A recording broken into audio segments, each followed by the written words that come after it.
too obliged to set the scene, I would like to welcome on the stage the president of Skillman, Mr. Giovanni, to set the scene.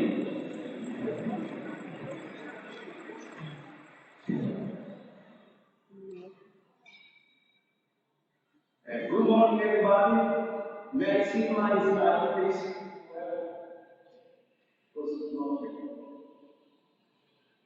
So it's my duty to introduce the conference and approach about the preparation and the life. It's 1 year that we are working together. And I would like to give you some information on the purposes of this event, our group, and how we would like to design the education together today, these 2 days. And first of all, thanks to the Prime Minister to be here, because I was reflecting what would be the best way to be hosted in the country. Not just to have the Prime Minister with us to say welcome. So thanks so much. First thing is to how we were engaged and how we worked to reach this result. This is the evidence of the great work that the school and the ministry done in realizing, preparing this important event. Second thought for my side was to the Ukrainian delegation. I don't see where they are, but I would like to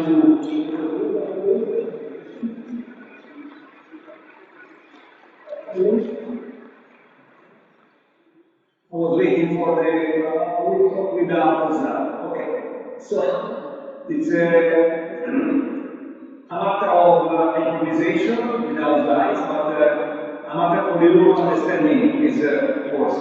So first, Skillman network is a network that covers 95 countries in the world. More than we are basically 1,000 members. And it was launched by notable organizations like Fiat, German, Global, German, it's a combination.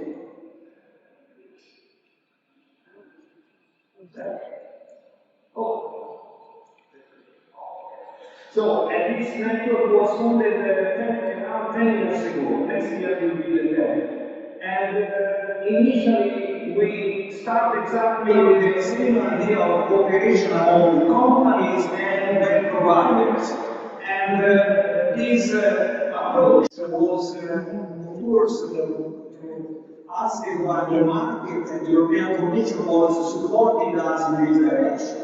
And then we received very high attention from stakeholders, and we extended not only to the two initial teams, we extended to civil society. We had a lot of ministries and public administration that joined the network, and this is the result of this 10 years experience. We are here to discuss, in my opinion, two parts, 2 points of our strategies. And in the title, it's written the planet of skills that is something that refers to the skill mismatch. So, as the Prime Minister was mentioning, we need skilled people, skilled and educated people, and we are here to discuss about that. But to have this, that is a challenge to have, we need to think how we can readapt our learning systems, our schools, and our educational systems. So we have the solution, because we think that in this partnership, in the collaboration, in the way to share and together the others, we can find the solution for the education of the future. So the aim we have is to fill this gap. We need skilled people, and we don't have skilled people. So we need to reach the result. This is the idea behind the title, in my opinion. So To do what? Why we want to do this? Because we want to design the education of tomorrow, which means the society of tomorrow. Because the curriculum of today, if we discuss about the changing curricula, we discuss about the future society.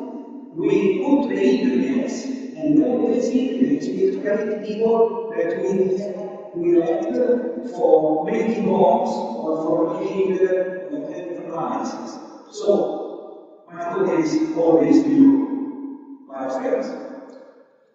We have beliefs that drive us, but in one side, when we try to answer to this demand of skills, they can use analysis like statistical analysis. Okay, let me see what the crop is not asking. What kind of seeds they need. Yes, but we need to make some call in it because otherwise, if we just follow the needs of the market, we cannot design our future society. We are designed by trends. So we need the other part. And usually working men, we have religion, we have religion, we have movements, we have communities like this one. Skillman is a small community, and we try to research the future of education because we want to follow our beliefs. And when I say beliefs, we have clearly declared that the glue that put all these people together is the development goal of the United Nations. It's not a religious belief. So, following the left part of my slide, I would like to reflect on that because shaping tomorrow's society is not just following the statistics, it's just following our ideas, our feeling. We need to reflect which kind of society we want for tomorrow. And I got in mind the obelisk we have in Rome, talking about the skill mismatch, which inspired me. A few weeks ago, I was hosted by AMPA, the Italian National Agency for Employment, who organized a conference exactly on skill mismatch. We had here the president, Massimo Tremossi. And so I was reflecting on that. We had this big piece of stone in the Vatican, and for me it represents something because it was brought there. It was a long time ago. It was built in Egypt and was brought to Rome. At that time, honestly, it's difficult to understand how they moved this big piece of marble, but they did. It was really long time ago, and then it was not in the place where it is now. It was in Rome. But then they decided to move it, but not 1,500 years after. They lost the skills to do it. It was a problem. They were not able anymore to do it. So they did a project, they launched a code, and then finally they presented a solution to move this big stone, and they started to do it. But when they were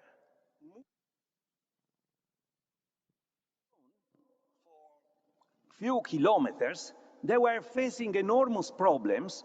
The square where they were working was totally blocked for these works, and there were a Pope decision that to make a silence in the square, and the penalty was to be killed if you were making noise. Incredible, because it was so important, this work.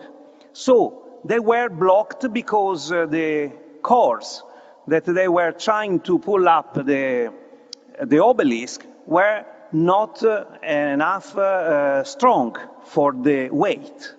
And there were no solution at that moment. So one person came out from the workers, and he was a sailor with different skills, and he started to scream, "Water to the ropes!" Means if you make the ropes wet, the ropes will be more strong, and will resist the effort. And this was the solution. So he was not killed, he was not condemned because he spoken, but he was prized.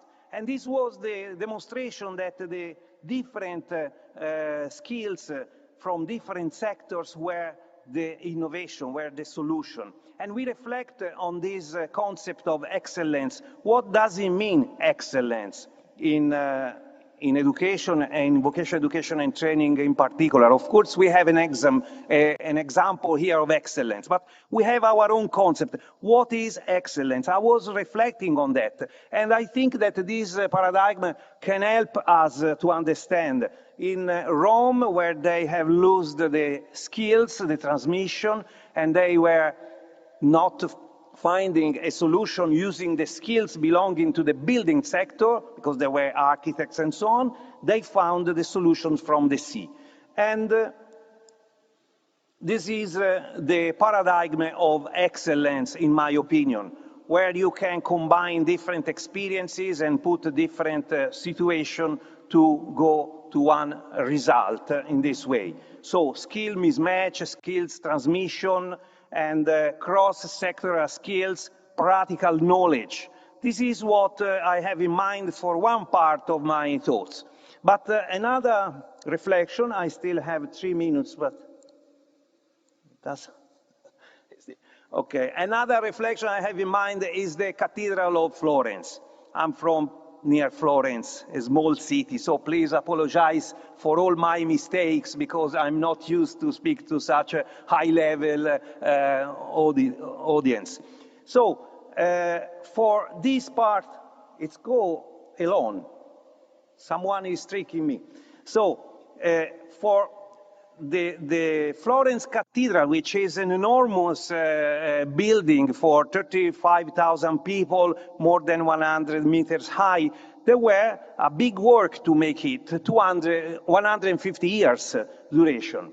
And then the most attractive part for me is the dome, because the dome is composed with 4 million bricks. If you think of 4 million bricks and you put €1 per brick, that is the commercial price now on the market, you can have 4 million euros for the dome, and you can buy it. But it's absurd concept for sure that you cannot find in sale at this price. There is no price for the Dome of Florence, if you agree to this concept. And what does it mean? That is not the value in itself of the bricks, but is the value of that the bricks together represent.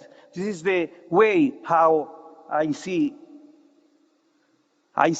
the cooperation, the second part of our title, no? To find in the cooperation the value. Yes, because these bricks are self-supporting bricks. The dome has no skeleton inside. It's incredible. 4 million bricks that stay together without any skeleton, just because the relation among them, the distribution of the power, of the efforts, is so small, is breaking in very small parts that the system resists.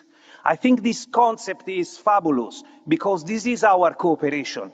Small parts together that makes big operas, big monuments, and big things. So, and in this sense, I go to reflect on the social or the soft skills that we need for the future. So the other component, the bricks together represent our capacity to have positive relationships, cooperation, and so on.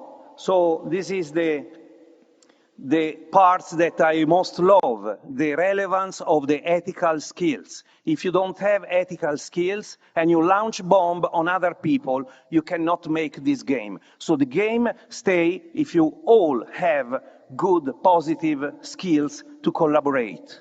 That's very important, in my opinion, to do not forget what are the ingredients that we have to put in this curricula for the society of the future. So, finally, last thought to the designer of this big dome was Filippo Brunelleschi, which formally didn't have received any education in architecture and engineering. So it's very strange because he was a jewelry designer. He received artistic formal training. He was a sculptor, but he drew and he found solutions for engineering that were incredible. Even today, this is the big domes in the world built with bricks. So what is the sense of reflecting on Filippo Brunelleschi's experience? He had no formal training, but he was an engineer. So what is necessary is the recognition, the knowledge of skills. And nowadays, the skills are really very much fragmented. 20 years ago, I was in police force for 10 years. And for me, it was very easy. When I was getting the taxi and the taxi driver question, no, you have to answer in 2 minutes to your life question. What you do? Oh, I'm a policeman. Ah, okay, good, good. Now, okay, I go to hotel, yes, what you do? It's a problem to explain which is my job. It's really a problem. My parents probably are connected online. They never understood what I do, 30 years. Yes, it's a big problem. So let's go on with this idea. We need to build the knowledge of skills that, for example, makers. These are new professions, and this combines skills that are very different. Okay, this is my idea. We need to recognize, we need to acknowledge skills, we need to give an attention to micro-credentials, because the composition of the certificates doesn't say anything if we don't go deep into the micro-credentials approach. We have Urs here, Hausten is an expert, who will drive us during the conference. To show also the power of cooperation with peers, we have here the president of the most important international organization of vocational education and training, which is here. Please stand up, please, please. Julian Enge, thank you very much, Julian, to be here. So, I'm going to finish. I think I have finished. This is the final conclusion. We need skills. We need to think about how to build the future of education using our beliefs, because we want to drive the process. We don't want to be driven by the market. We want to drive the process. The future of education is in our hands. We are a small community, but we can contribute. So thanks so much to be here. Thanks so much to be committed to this mandate, because we have an important role. We cannot hide our faces. We need to stay there and to say which is the society of tomorrow through the curricula of today. Thanks so much. The president of Skillman, Mr. Giovanni, thank you.